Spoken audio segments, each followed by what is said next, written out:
টঙ্গীতে আসন্ন ৭ থেকে ৯ ফেব্রুয়ারি তারিখে বিশ্ব ইজতেমার দ্বিতীয় পর্ব সুষ্ঠুভাবে আয়োজনে স্বরাষ্ট্র মন্ত্রণালয়ের উপদেষ্টার সঙ্গে একটি বিশেষ বৈঠক হচ্ছে।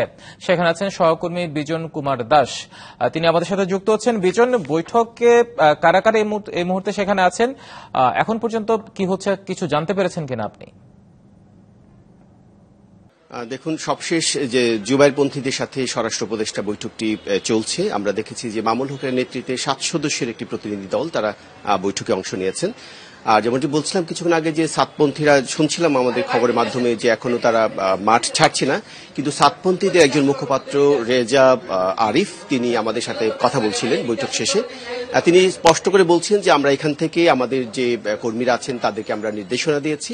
তারা বলছেন যে উত্তরার যে কামারপাড়া এলাকাটি আছে এবং ব্রিজ আছে, সেই ব্রিজের উপর দিয়ে তারা মাঠ ছেড়ে যাবেন এবং আইনশৃঙ্খলা রক্ষাকারী বাহিনী যারা আছেন তারা তাদের নিরাপত্তা বিষয়টি দেখভাল করবেন।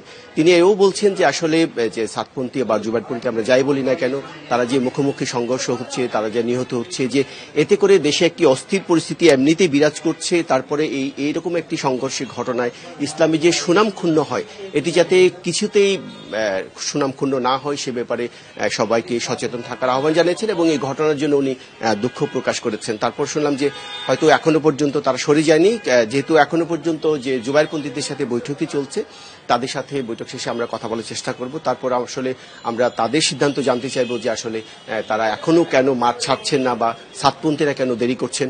স্বরাষ্ট্র উপদেষ্টা এসেছিলেন আমাদের সাথে, আমরা কথা বলতে চেয়েছিলাম। উনি বলছেন যে আসলে দুই পক্ষের সাথে কথা শেষ করে তিনি আমাদের সাথে কথা বলবেন।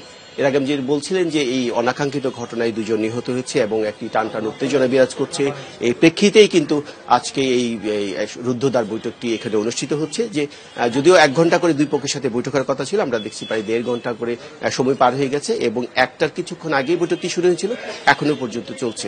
আমরা আশা করছি আর কিছুক্ষণ পর শেষ হবে, পরে হয়তো আপনাকে পরবর্তী খবর বিস্তারিত। ধন্যবাদ আপনাকে আমাদের সাথে যুক্ত হওয়ার জন্য। ছিল আমার কাছে এখানকার।